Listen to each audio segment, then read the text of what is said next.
예레미야 33장 1절부터 3절 말씀 마음을 집중하시고 함께 읽어보십니다. 예레미야가 아직 시위대 뜰에 갇혀 있을 때에 여호와의 말씀이 그에게 두 번째로 임하니라. 이르시되 이를 행하시는 여호와, 그것을 만들며 성취하시는 여호와, 그의 이름을 여호와라 하느니가 이와 같이 이르시도다. 너는 내게 부르짖으라. 내가 네게 응답하겠고 네가 알지 못하는 크고 은밀한 일을 네게 보이리라. 아멘. 새해 첫 주일을 맞이했습니다. 처음을 맞이하게 되면은 누구든지 마음가짐이 좀 새로워지겠죠. 마치 옷을 입는 것에 비유하자면은 오늘이 첫 주일, 마치 옷의 첫 단추를 꿰는 것과도 같아요. 오늘 이 신년 감사주일에 첫 단추를 잘 꿰신 여러분들, 올해 모든 일들이 다 때에 맞는, 때에 합당한 은혜가 이루어지도록, 단추가 어긋나서 잘못된 일 없이 그 모든 것이 다 질서정연한 것처럼 우리의 삶도 하나님의 은혜 가운데서 아름답게 온전히 세워져 가고 또 은혜가 충만한 가정들이 되시기를 먼저 주님의 이름으로 축복합니다. 아멘. 우리 2024년도 새해 각자 여러분의 결심이 있을 것입니다. 그렇다면은 올해 내가 뭘 바꾼다면 내 인생이 바뀔까? 그걸 한번 생각해보는 또 시간이 됐으면 좋겠습니다. 여기에 나는 땡땡땡만 바꾸면 내 인생이 바뀐다. 여러분 스스로 자문자답해 보시면 좋겠어요. 근데 어떤 짓궂은 남자가 여기에 답하기를, 나는 마누라만 바뀌면 내 인생이 바뀐다, 그렇게 말하는 사람도 있었다고 그래요. 웃자고 하는 소리지만, 그러나 우리 각자에게 정말 꼭 바꿔야 하면, 그렇다면 내 삶 속에 놀라운 변화들을 경험할 수 있는 일들이 적지 않을 것입니다. 그러나 여러분, 무엇을 바꾸든지 간에 먼저 우선적으로 모두에게 해당되는 말씀이 있어요. 로마서 12장 2절 말씀을 보시면, 너희는 이 세대를 본받지 말고 오직 마음을 새롭게 함으로 변화를 받아 하나님의 선하시고 기뻐하시고 온전하신 뜻이 무엇인지 분별하도록 하라. 여러분, 변화는 마음이 새로워져야만 변화될 수 있는 것입니다. 마음이 새로워지지 않으면 아무리 다른 것을 바꿨다 하더라도요, 변화를 기대하기가 어렵습니다.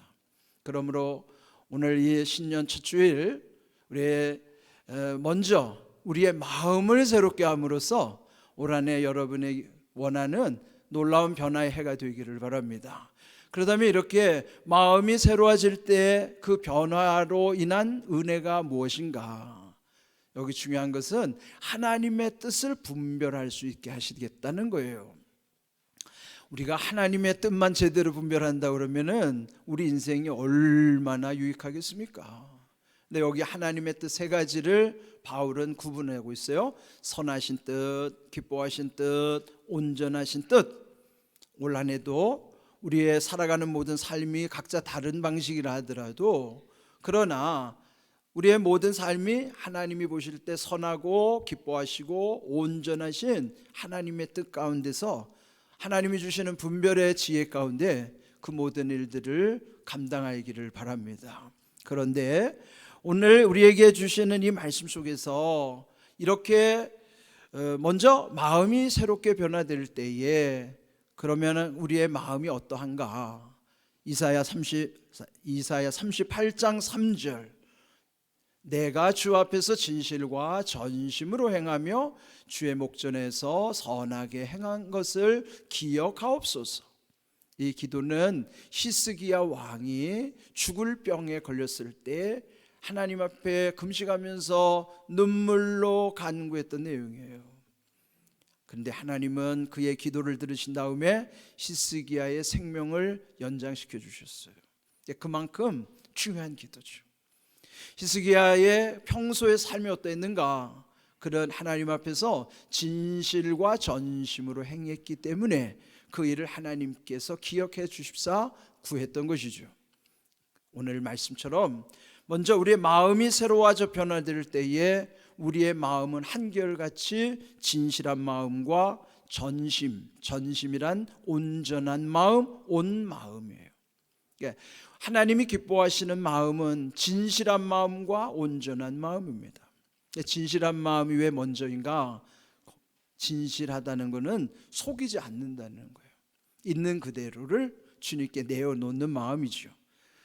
하나님께 죄를 지어도 회개할 수 있다는 것은 내가 정직하기 때문에 진실한 마음일 때만이 온전한 회개할 수 있기 때문이죠. 올해 2024년도 하나님이 기뻐하시는 마음, 진실한 마음, 온전한 마음으로 구하면 하나님이 히스기야의 기도에 응답 주신 것처럼 우리의 진실한 마음과 온전한 마음 속에서의 기도를 하나님이 들으시고 응답하시고 허락하여 주시는 것입니다. 오늘 이 말씀 속에 보면은 특별히 올해 우리 교회가 예레미야 33장 3절 말씀이죠. 그런데 이 말씀 보면 부르짖으라 응답하리라 그랬어요.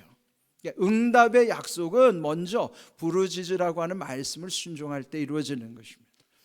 사무엘상 9장 16절 말씀, 내 백성이 부르짖음이 내게 상달되었으므로 내가 그들을 돌보았노라.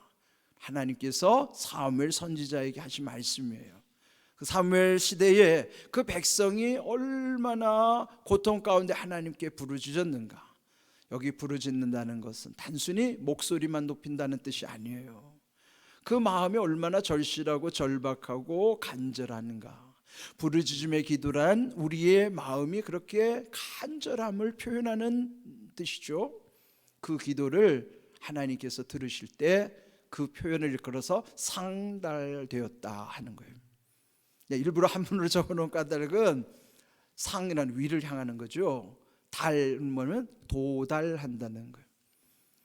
부르짖음의 기도는요, 하나님께 올라가서 하나님께 도달이 되는 거예요. 그거를 상달된다 하는 거예요.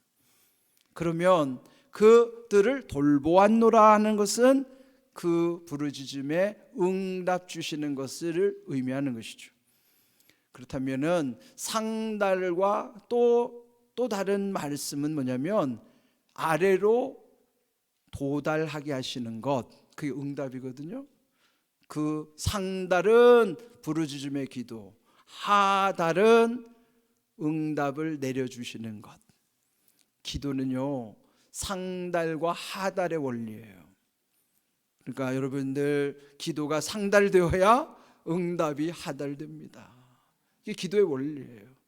그래서 잘 새기셔야 돼요. 기도가 상달되어야 응답이 하달된다.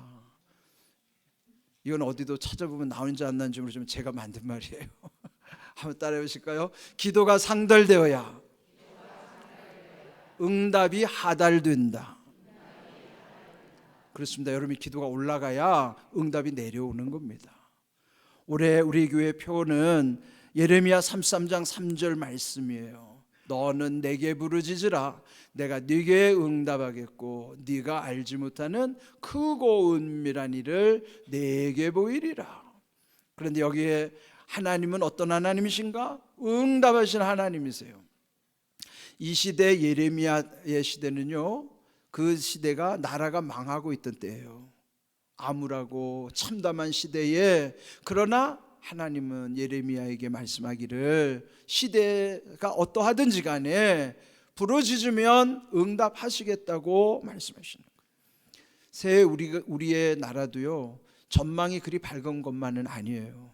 지금 경제도 어렵다고 그러지요, 안보도 불안하다고 그러지요. 모든 것이 좋은 소식이 별로 우리 주변에 들려오지 않아요. 설령 그렇다 하더라도 예레미야 시대에도 하나님은 부르짖는 자의 기도를 응답하신 것처럼 올해 우리의 상황이 어떠하든지 우리도 이 말씀을 붙잡는 거예요. 하나님께 부르짖으라. 그럼 하나님은 응답하시겠다고 그랬는데, 응답은요, 우리가 알지 못하는, 즉 하나님의 방법이죠.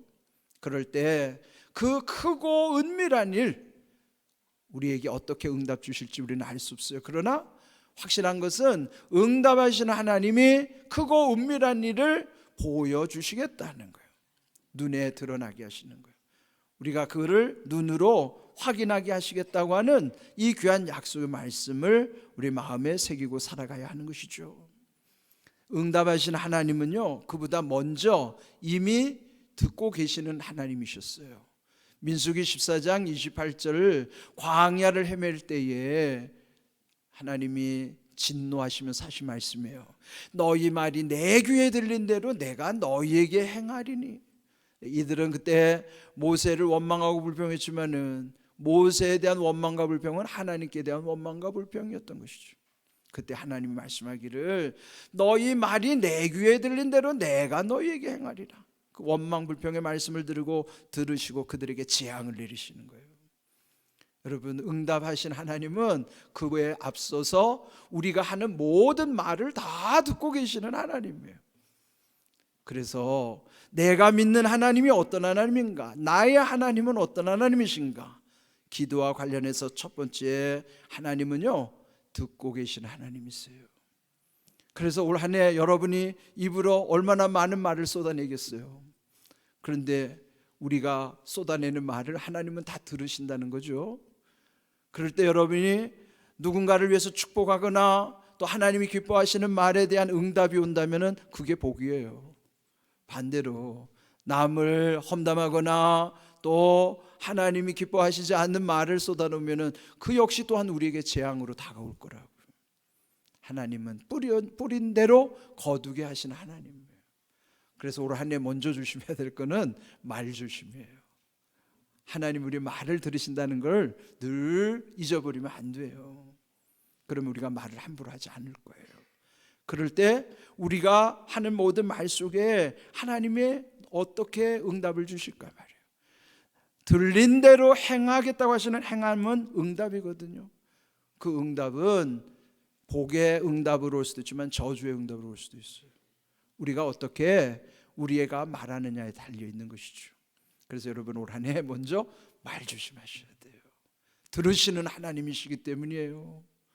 그리고 응답하시겠다고 약속하신 하나님이 우리에게 더 귀하게 약속하신 것은 역대상 4장 10절 말씀처럼 허락하시는 하나님이시라는 사실이에요. 야베스가 하나님께 기도하기를 내게 복의 복을 더하사 나의 지경을 넓히시고 주의 손으로 나를 도우사 나로 환난을 벗어나 근심이 없게 하옵소서. 이 기도의 1, 2, 3, 4를 정해놨는가 하면요, 야베스의 기도를 요약하면 4가지 기도예요. 근데 이 4가지 기도가 우리에게도 아주 중요한 기도예요. 먼저 이 야베스라는 이름으로는요 절대 복받을 이름이 아니에요. 우리도 보면은 이름에 민감하죠. 이게 뭐 이름 잘 지어야 복받는다 그러고 이름이 별로면은 이름 때문에 무슨 뭐 길이 안 열린다고 그래서 이름을 바꾸는 계명하는 사람이 있죠. 근데 이 야베스는요 이름으로는 아주 안 좋은 이름이에요. 야베스라는 이름을 왜 짓게 됐는가? 그의 어머니가 이 아들을 낳을 때 얼마나 고생해서 낳았는지 하도 고생을 해서 이름을 야베스라 하신 거예요. 그 야베스 뜻이 뭐예요? 고통이란 뜻이에요. 안 좋은 이름이라고. 되게 왜 옛 어른들이 입에다가 이렇게 좀 안 좋은 말을 달고 있으면 아이고 이놈의 애물단지 그러잖아요. 야베스를 어떻게 보면은 우리식으로 표현하면 애물단지로 칭할 수밖에 없는 그런 이름이란 말이에요. 그러면 야베스라는 이름의 뜻으로는 그가 절대로 복받을 사람이 못 되는 거죠. 그런데 어떻게 이가 이렇게 복을 받게 됐는가? 그는 하나님께 기도하는 거예요. 한두 번 기도가 아니라 그는 늘 한결같은 기도로 하나님께 구했기 때문에 이 4가지 기도를 하나님이 허락해 주신 거예요. 그렇다면 이 기도를 우리가 붙잡아야 된다고. 나의 기도 삼아야 될 줄로 믿습니다. 조심해야 될 것, 야베스의 기도를 야베스의 기도처럼 흉내내지 마세요. 하나님은 우리의 믿음을 정확히 보세요. 내 믿음으로 내 기도를 드려야지 남의 기도를 흉내낸다고 응답 없어요. 이 기도 내용이 정말 여러분에게 꼭 필요하다면은 나의 기도 삼으셔야지. 야베스의 기도를 흉내내면 안 됩니다. 이거 명심하셔야 돼요. 그런데 이 기도, 이거 난 내 기도네? 라고 생각하는 사람은 내 기도로 붙잡고 기도하시면, 야베스에게 허락하신 하나님은 내 기도를 들으면 그 사람의 기도에도 하나님이 허락하시는 줄로 믿습니다. 그러면 이 야베스의 기도는 여러분 각자 자기 기도로서 한번 마음에 새겨야 되는 것이에요. 첫 번째 뭐라고 기도했어요? 내게 복에 복을 더하여 주시옵소서. 여러분, 복은 일회성이 아닙니다. 복은 복에 복을 더해 주셔서 이 복이 계속 이어져서 이전보다도 이후에 주시는 복이 더 커야 되는 거예요. 그래서 이 기도가 중요하죠. 내게 복에 복을 더하여 주시옵소서. 첫 번째 기도. 두 번째, 나의 지경을 넓혀 주시옵소서. 지경이라 하면 여러분이 하는 일터예요. 여러분이 각자 하시는 일들이 다르죠. 또 앞으로 여러분의 자녀들의 지경이 넓혀지기를 원한다면, 또 영향력 있는 자녀들로 살아가기를 원한다면, 이 야베스의 기도는 참으로 중요한 기도예요. 나의 지경을 넓혀 주시옵소서. 2024년도 여러분의 지경이 넓혀질 수 있도록 여러분의 기도, 나의 기도로 하나님 나의 지경을 넓혀 주시옵소서 기도하는 거예요. 세 번째, 여기에 주의 손으로 나를 도와주시옵소서. 그 기도는요, 우리의 손으로 수고하지만은 여러분 자기 손으로 수고한다고 다 성공합니까? 그렇지 않아요. 하나님의 손이 나를 도와주셔야, 주의 손으로 나를 도와주셔야 그 길이 안전하고 복된 길인 줄로 믿습니다. 그래서 야베스도요, 내 손으로 수고하는 것, 자기 손에 의지한 게 아니라 주의 손으로 나를 도와주시옵소서. 그 야베스의 기도 세 번째, 여러분도 하나님의 도와주시는 손 가운데 여러분의 일이 이루어져야 되는 거예요. 근데 제일 중요한 기도를 뽑자면, 다 중요하지만 굳이 제일 중요한 기도를 뽑자면 네 번째 기도예요. 환난을 벗어나 근심이 없게 하옵소서. 이거는 평안을 비는 기도예요. 샬롬의 기도예요. 앞에서 모든 일이 다 잘 되고 그러더라도요, 그냥 마음에서 근심이 떠나지 않고 환난이 늘 다가오고 근심으로 가득하면 그는 복을 누릴 수가 없어요. 하나님이 주시는 은혜와 복은 누려야 자기 것 되는 거예요. 아무리 돈 많아 보세요. 돈은 많은데 맨날 걱정 근심으로 그냥 잠도 안 오고 그냥 미칠 것만 같고, 그러면 그거는 아무리 돈 많아도 자기가 누리지 못하는 돈이라고요. 마찬가지예요. 건강도 마찬가지고 하나님이 주시는 기회나 모든 관계의 복도 누리지 못하면 그거는 복이 아닌 거예요.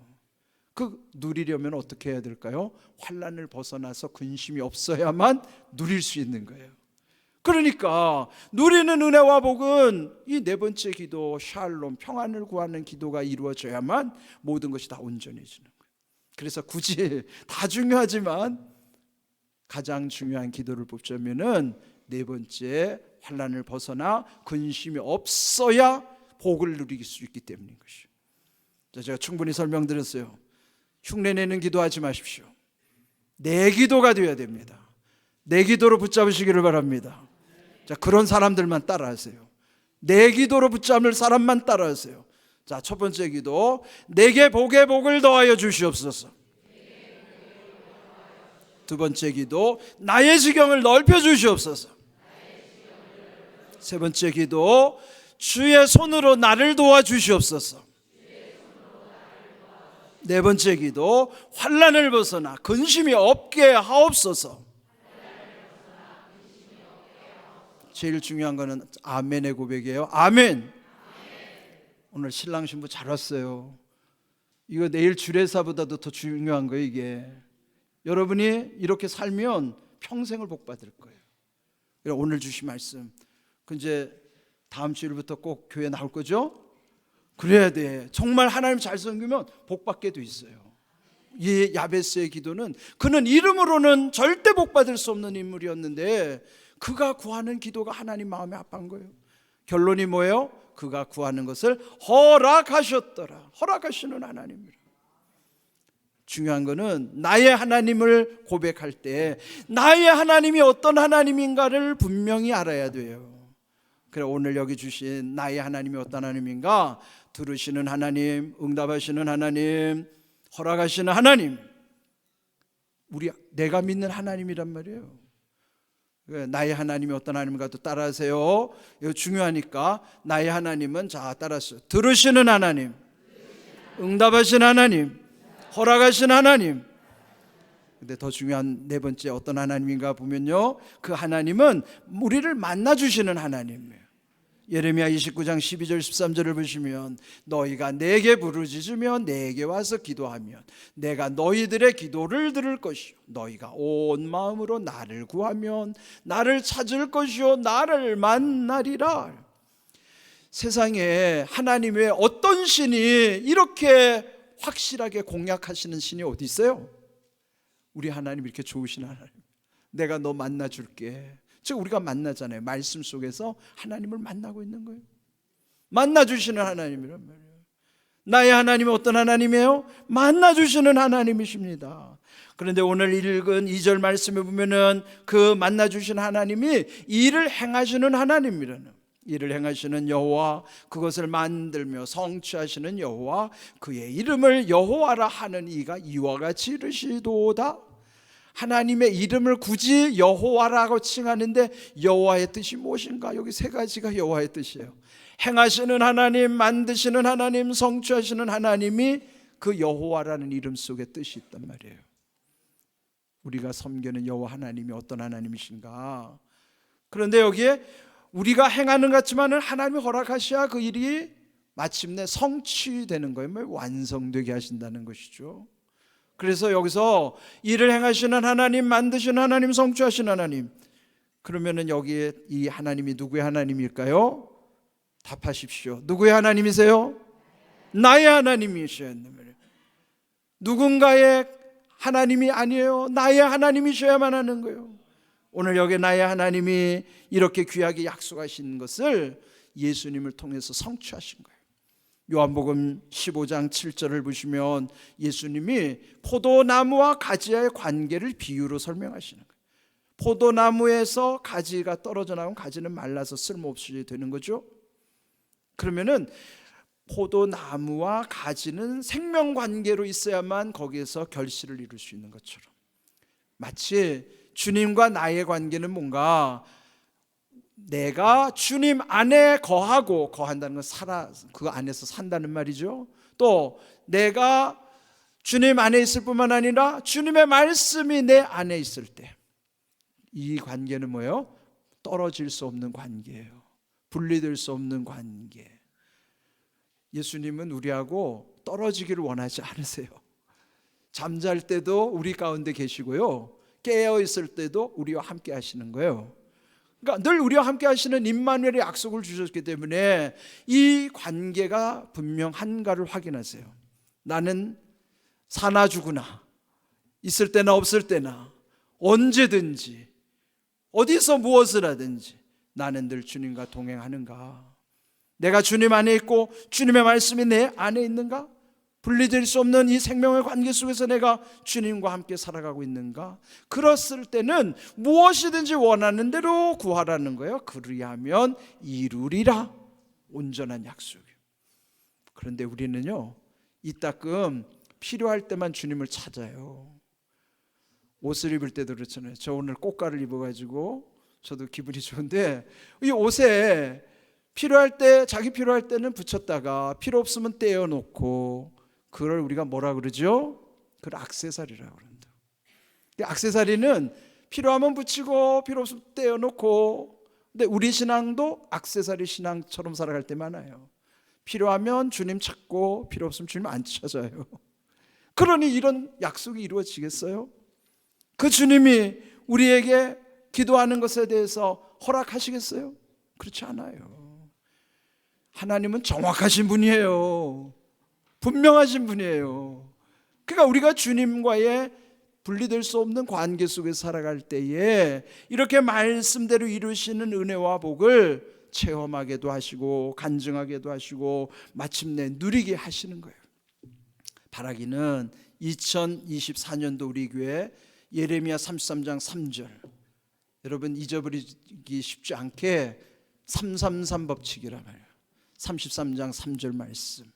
이 예레미야 33장 3절 말씀처럼 이 말씀을 딱 두 문장으로 줄이면요, 부르짖으라, 응답하리라, 딱 두 문장으로 줄일 수 있어요.